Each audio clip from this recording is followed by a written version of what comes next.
Welcome to Felony Friday, a presentation of the Lions of Liberty podcast. Here is your host, John Odermatt. Felons, friends, and freedom lovers, welcome back to another edition of Felony Friday, a weekly show right here on the Lions of Liberty podcast. Of course, Felony Friday is the only show where every week I focus on exposing injustice in the broken criminal justice system. This week is no different. We're going to be talking about a very controversial topic.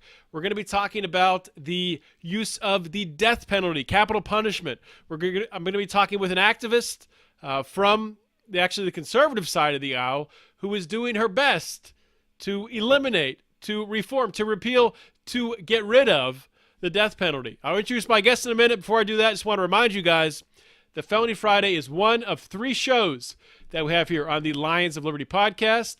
We kick off every week with the show hosted by Mark Claire. That's every Monday. It is our longest running show, our flagship program, where Mark interviews leaders in the liberty movement and hosts roundtable discussions. Every Wednesday, we have our show hosted by Brian McWilliams. It's your weekly shot of culture, comedy, and liberty. It's called Electric Liberty Land, and you can get all three of these shows by subscribing on Apple Podcasts or wherever you get your podcasts. Just please subscribe. We do appreciate the support. And this show is the 155th episode of Felony Friday. So the show notes will be found at lionsofliberty.com/FF155, and let's get rolling with today's show. My guest today on Felony Friday is Hannah Cox. Hannah is the national manager of Conservatives Concerned About the Death Penalty. Hannah was previously the director of outreach for the Beacon Center of Tennessee, which is a free market think tank. And prior to that, she was director of development for the Tennessee Firearms Association and a policy advocate for the National Alliance on Mental Illness. Hannah, welcome to Felony Friday. Hi, thanks for having me. Well, thanks for coming on the show. And as we talked about in our pre-show chat, you're the second manager from Conservatives Concerned About the Death Penalty to come on the show. Previously had on your predecessor, Mark Hyden, and looking forward to bring you on to talk about really your journey towards what brought you to this position today. So I think it's, this topic, the death penalty, it's controversial across the board. Conservatives, libertarians, liberals, I don't know. I don't talk to many liberals about the death penalty. I assume they're all against it, but I don't know. Maybe some of them are for it. But I know that you said that you have sort of a story where you came from being very pro-death penalty and sort of evolving in your thinking. So I kind of wanted to start there. If you could tell us that story, maybe if there was something that happened or really what moved you along to change your perspective on the death penalty. Yeah, I think, the death penalty continues to be a bit of a contentious issue because there's a lot of emotion in it. And I think that that's normal. I think when we're talking about matters of life and death, that it should be an emotionally charged issue. The problem with that, though, is I think many people, when they approach it how I initially did, which is without ever researching it. And so I grew up typical kind of Republican household, was very conservative, was the daughter of a pastor, and everyone I knew was pro-death penalty. And I thought this was the way that you achieve justice in a society. I thought this was what was best for victims' families. And I think that, I definitely tapped into that need for vengeance and to feel like we're doing something as a society. And I never gave it much thought past that. I didn't know anyone in the criminal justice system or affected by it. And so it really wasn't until I was doing some work with NAMI, which you mentioned in my past, the National Alliance on Mental Illness. And they asked me to work on a bill that was going to be surfacing in the Tennessee legislature, seeking an exclusion from the death penalty for people with severe mental illness. So not even full repeal. Mm-hmm. And I said, I don't think I can do that. I'm really pro-death penalty. And they said, really? Even for people with mental illness? I was, die hard. I was like, yes, mm-hmm. I'm very pro. Cannot do this. They said, you're such a limited government advocate. Why? Have you looked into this? And the truth was I had not. So I agreed to go home and to do my due diligence and actually dig into it a bit. And I don't think my mind changed overnight. I don't think it was this necessarily aha moment that I had, but I think that I found out several things that surprised me. The cost factors were surprising to me.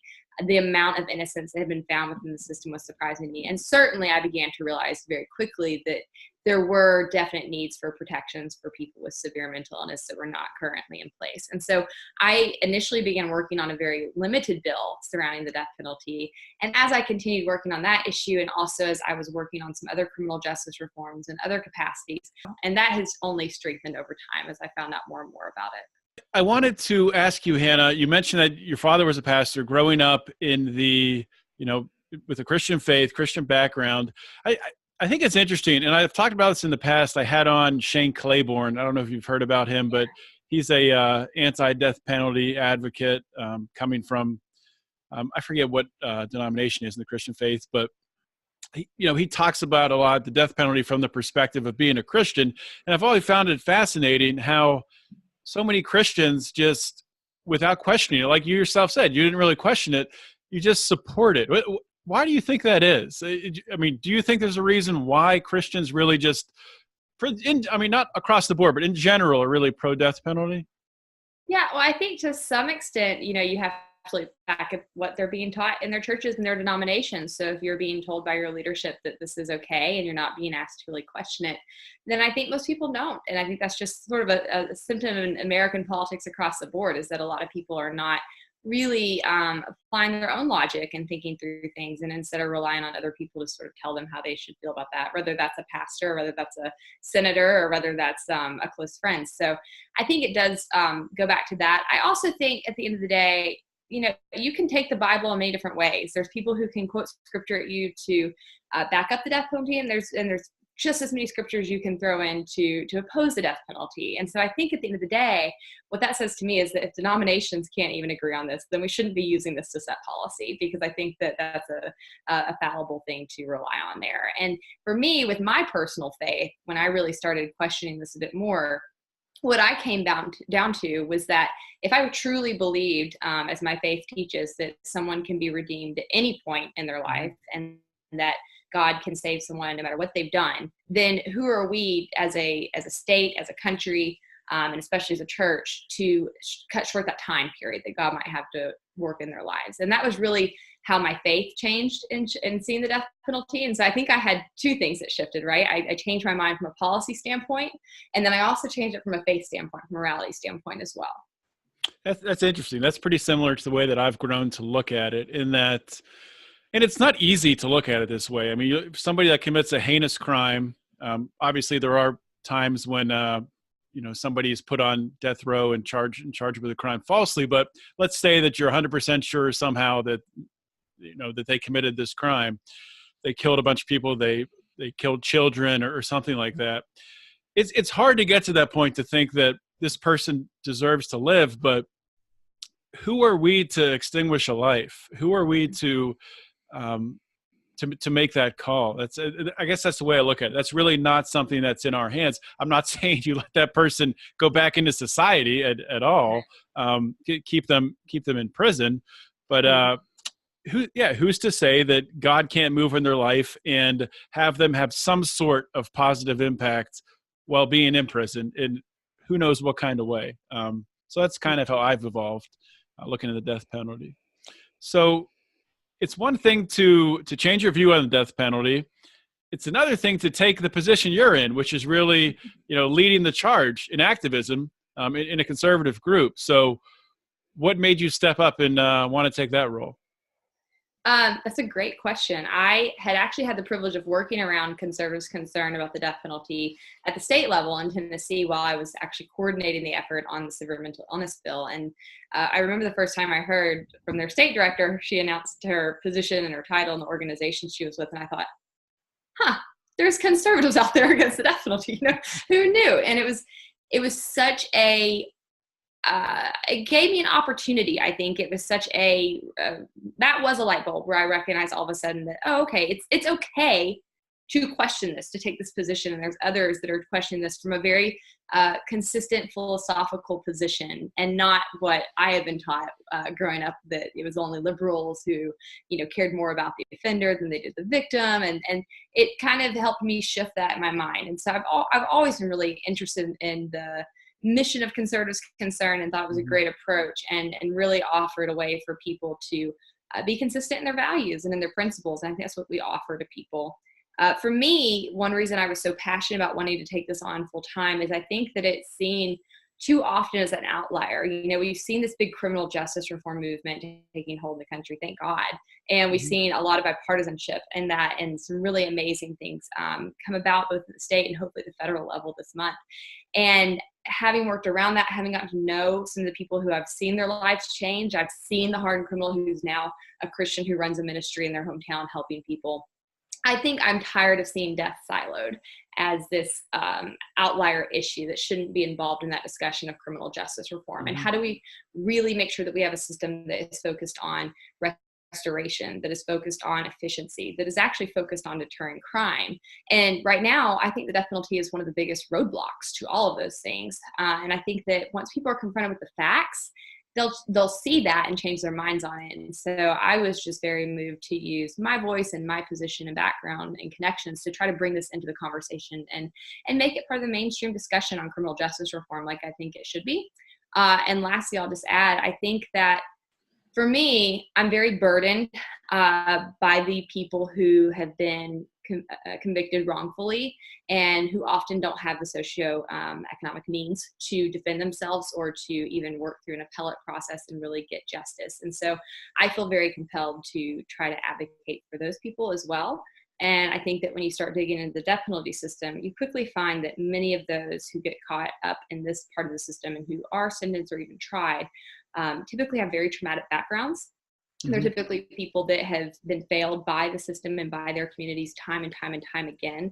And then when all that compounds and tragedy strikes, we use the death penalty as a way to get vengeance. And we don't actually fix the problem here, which is often mental illness, which is often abuse, which is often real trauma. And so I'm very burdened by that. Yeah, that's a great point. Most of the time, people don't just come out of nowhere and commit heinous crimes. Of course, that does happen. And when that does happen, it's a surprise, it's a shock, it's mainstream news. A lot of these times when there's a homicide or some sort of violent crime, it's been building up. It's based in really the trauma that person grew up in, or was surrounded by as they were growing up in their community. So time to look back and start solving some of those issues to stop getting to the point where people get so violent. And I think we are making progress there as a society. But I know I had Mark on before, obviously, but for people who didn't hear his interview, if you could just give the listeners like a little bit of a rundown. I know there's different state chapters of Conservatives against the death penalty, but what is your role, and what is the general role of Conservatives against the death penalty in really pushing back and trying to change the system? Sure. So Conservatives Concerned is a nonprofit, and we work at both the national and the state level to try to advance education initiatives and advocacy work that will help to just get the basic facts in front of people about the concerns we have from a conservative perspective on the death penalty. And namely, those are the cost issues, the innocence issues, the arbitrariness of the system, the racial impact of the system, and the biases that are involved there. And then also, of course, the mental health issues. So I think all of those are some of our top issues we typically discuss. I run the national effort, and so I am often speaking to members of the media, doing interviews, taking meetings with other thought leaders across the country. But then we're also working at various levels in the states to try to actually move repeal and see actual change come about. So we have multiple states that we're in, and we're involved at different levels in those states. So some states we have a chapter where people are working to help advance the message that we have and to do more outreach to people. In other areas, we've actually seen death penalty repeal bills moving, so we're a bit more organized and really getting involved with the grassroots at those levels to try to do what we can to move the ball down the field. What's an example? Are there any states off the top of your head that have some death penalty reforms that are coming down the pike? Yeah, so there's a couple really exciting things going on right now in conservative states. So we saw New Hampshire this year actually pass a piece of repeal legislation through two Republican-controlled chambers and had really strong bipartisan support. They were vetoed by the governor, and then were only 2 votes shy of veto override majority. And so it was really close to passing New Hampshire this year, which was exciting. And I think given some of the changes in the midterms and how things are shaping up there, they've got a real chance to move a bill this year. And so we will certainly be there talking to the grassroots and advocating for why this is a good idea and a good policy, and are very excited to kind of, get on the ground there. Yeah. And then secondly, I'll add, is the governor of sorry to interrupt, is the governor of New Hampshire, it's a new governor coming in, right? No, it's the same governor. It's Governor Sununu, and he is a Republican, and he, despite a lot of voices from the law enforcement community and, like I said, bipartisan support and other activists, he chose to veto it, which, was a bit disappointing. They only have one person on death row in New Hampshire, and the person is actually there because they killed a cop. The cop's partner has even spoken out against the death penalty and has said that this is a failed system. This is not what they would have wanted. And they're wasting a lot of money that could be helping them actually give their police resources so they could solve more crimes. So we're really hopeful that they could see a push this year, and we'll see how he responds this year. People have been known to change their mind on these things over time. So that will definitely be coming back around, and we'll be heavily involved there. We're also getting ready to launch a chapter in Louisiana. So we're not working on any kind of legislation there or anything, but we are definitely working to spread the word. And I think the Pope coming out against death penalty and really changing the Catholics' position on that this year will be very motivating for many people. And I think there's a real appetite to hear more among conservatives in Louisiana right now. And then lastly, Utah, we're going to be very involved in Utah. They've seen a lot of organic Republican work to try to go ahead and move some bills in the past year or so, and have a lot of interest from Republican leaders there. So we'll be trying to get involved and, again, just do what we can to educate people in the communities about why this is something that they should pay attention to. In Utah, I mean, that's mostly, I don't know what percentage of the state is Mormon, but what's the Mormon view on the death penalty? Do you know offhand? Yeah, I don't think I can speak for the church, since they haven't had anything like the Pope coming out and officially changing. So I'm not sure I can speak for them. When did the Pope come out and make that statement? Was that this year? It was actually right after I started, so I like to take credit for it, actually. I'm totally kidding. It was about a month after I started, so that would have put us in around August. So it was a media flurry right around the time I got started. It was very exciting. Okay, I'll have to look into the Mormon view on the death penalty, because I would assume that would have a big impact on the way they move forward in Utah. But absolutely, I think you can never underestimate the weight that a church carries. But I also think that when you're dealing with red states like Utah and others, they're very focused on their budgets. They're very focused on what they're doing with their resources. And at the end of the day, the death penalty is not an effective use of resources. We know that it wastes a mass amount of money. And we also know that we have really low clearance rates for crimes in this country. And the number one thing that police chiefs have said they need and would actually help deter crime is more resources. So I think that often when you're dealing with a policy like this, leaders are thinking about that perspective a lot more than other things. I know that we've talked about this before, but if you could just go over again for people. So what is the reason? Because it's kind of counterintuitive when you hear that the death penalty is more expensive than not putting someone to death. So what's the reasoning for that? Yeah, and it's so funny because when you say that, people say, well, of course that's true because of the appeals process and they're there so long and that's why. And that's not why. It actually is way more expensive because of the trial. So 70% of a death penalty death penalty cases costs are incurred at the trial level. And that's for a myriad of reasons. First and foremost, because the trial takes part in 2 places for a death penalty trial, you have a much longer process. So that's more hours for judges and prosecutors and defense attorneys. You typically have more lawyers working on a death penalty case. It's a longer jury selection process. You're having to house them longer. You're typically paying to bring in more witnesses. One fact that a lot of people don't know is that prosecutors are often paying the DNA testing labs for results, which is obviously problematic for many reasons, but also adds to the cost of the death penalty. So all of that compounds, and we know that it is at least $1 million more, and sometimes vastly more than that, depending on the state, more expensive than a case such as life in prison without parole. Wow. And when you look at the cost studies that have been done, I think North Carolina's is the one that really dug into this, but the trial process was actually 4 times more than the appellate process. And so it's actually not the appeals process that's costing more. Because if you think about it, they're paying to house people either way, whether they have life in prison without parole or the death penalty, and they're there for 30 years. Those costs are somewhat similar, although you do still pay a bit more for people to be on death row because you have more guards and things of that nature. But all that adds up to it being vastly more expensive. Yeah, it makes sense to me. So there was a recent report that came out from your organization talking about, I think it was from like 2000 until 2012, the change in red states, I guess with Republican governors and bills moving forward in those states. Could you go over, I can't remember, I read it, the methodology. It was what was it?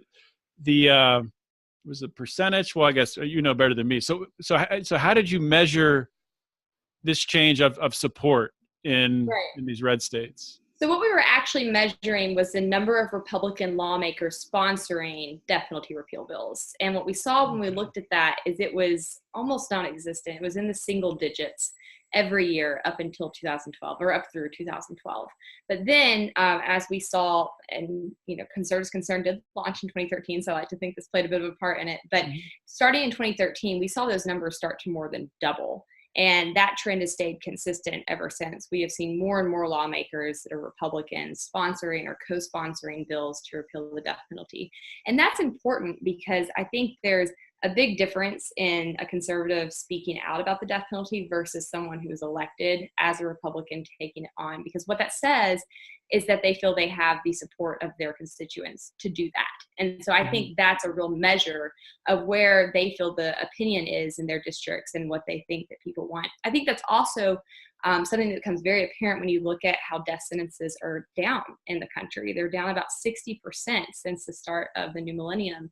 And so we've seen a really stark drop off of juries that are actually sentencing people to death. And on top of that, when you look at the numbers of where the death penalty trials are coming from, you're also seeing fewer and fewer of those, to where we have only about 2% of counties now that are bringing the majority of death penalty cases. And so we're seeing that most DAs don't think this is a good use of their time. Most DAs don't think that this is something that is really a good use of resources and are choosing against it. And it's really just a small number that are choosing to still pursue this. It's interesting because it used to be that a DA, in order to get reelected, they had to show they were tough on crime, and the death penalty was a way to do that, right? So I guess this is really a case of the populace, the citizens' view on this changing the way that the politicians and the legislators operate, which is the way it's supposed to work, right? Right. Well, I think there's a real reckoning happening from the tough on crime narrative and policies of the past couple of decades, where, as much as you wanted to say these were tough on crime, and yes, you were quite punitive during those years, were they really tough on crime? Did we really see a drop in crime rates? Did we actually see communities becoming safer? And if the answer to that is no, then you're not being tough on crime. You're just spending a lot of money and locking people up for a long time. To still have the same rates. I'm based in Tennessee, so I'm really entrenched in our numbers here, but Tennessee has an incarceration rate that's 11% higher than the national average. We have a third of our jails overcrowded, another third on the brink. We spend $1 billion a year on our criminal justice system, and we have a crime rate that's 30% higher than the national average. So at some point, you have to step back and recognize that what you've been doing is not working.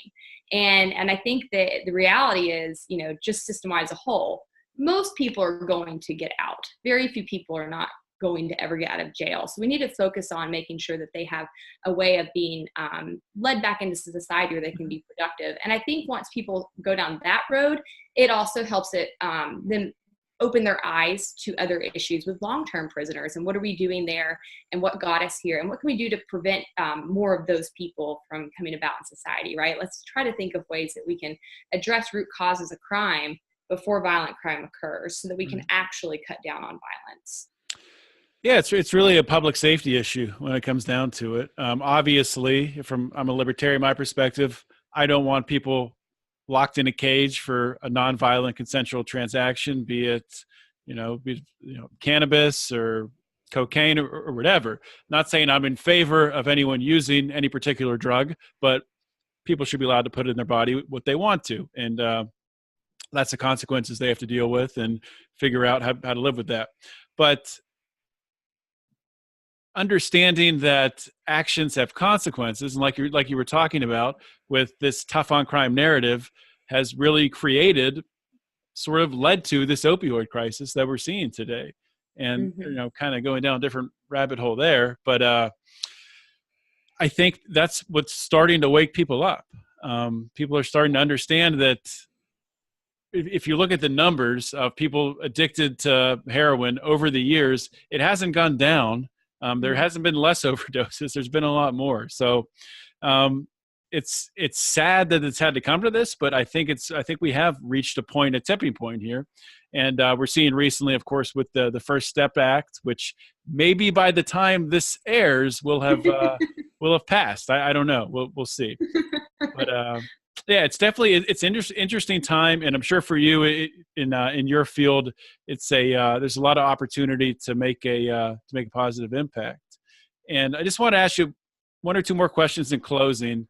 So, are there any cases right now? Are there any people on death row right now, high profile or maybe it's low profile that nobody's heard about, that are really compelling cases that people should know of or should somehow get involved with in order to raise awareness?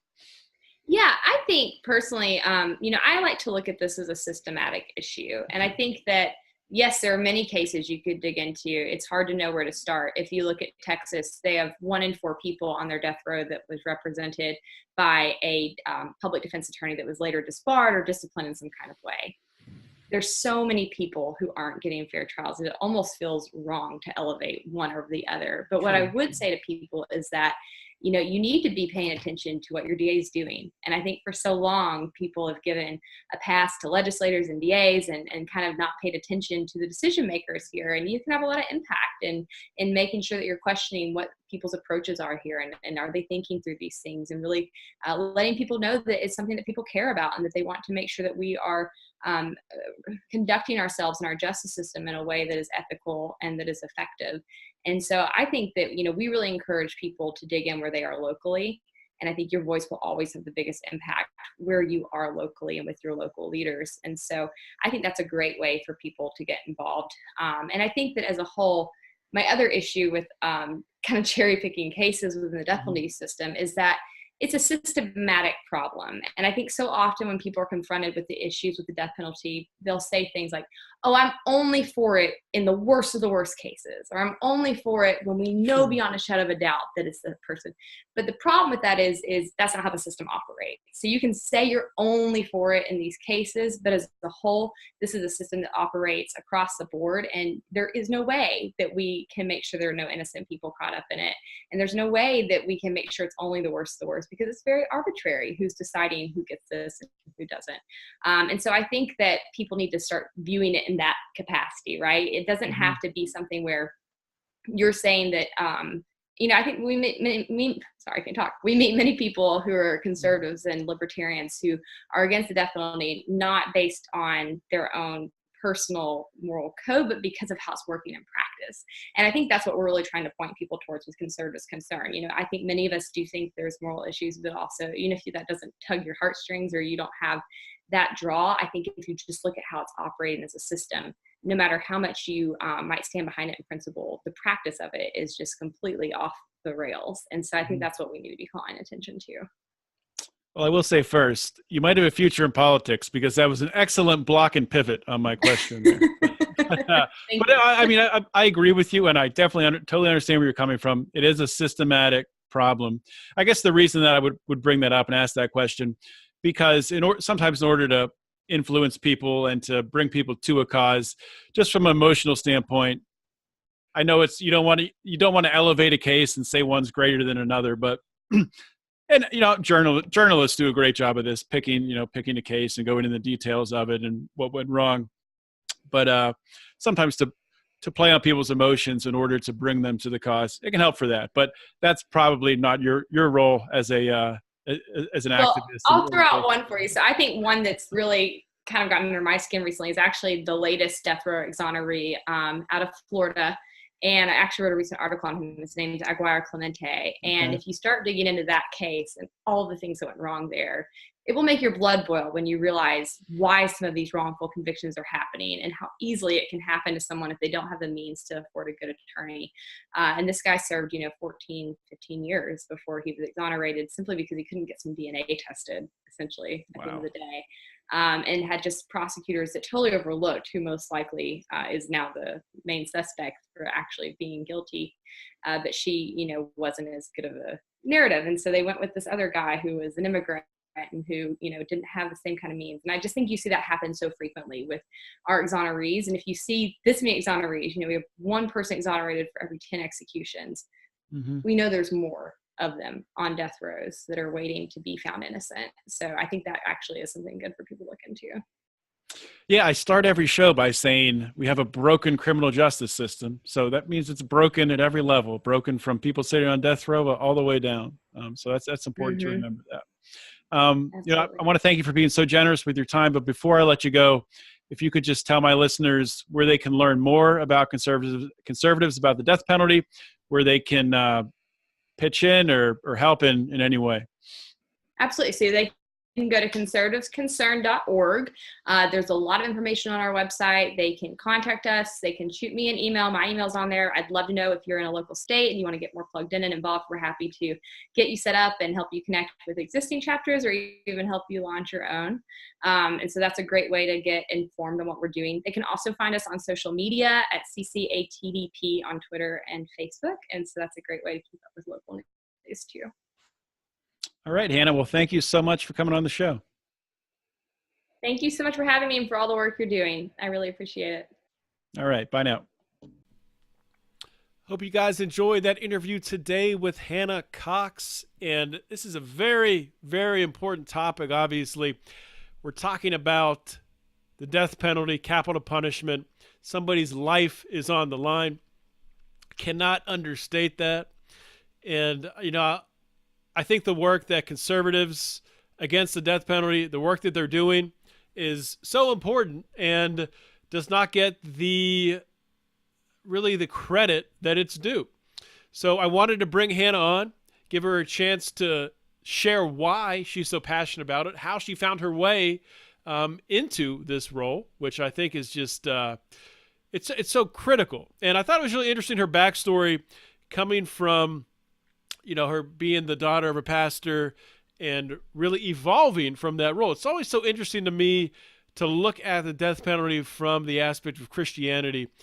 And, as someone who is a Christian and used to be in favor of the death penalty, I'm just trying to understand better so I can help to bring more Christians to be against the death penalty. I'm trying to understand better why so many Christians favor the death penalty and really don't question it.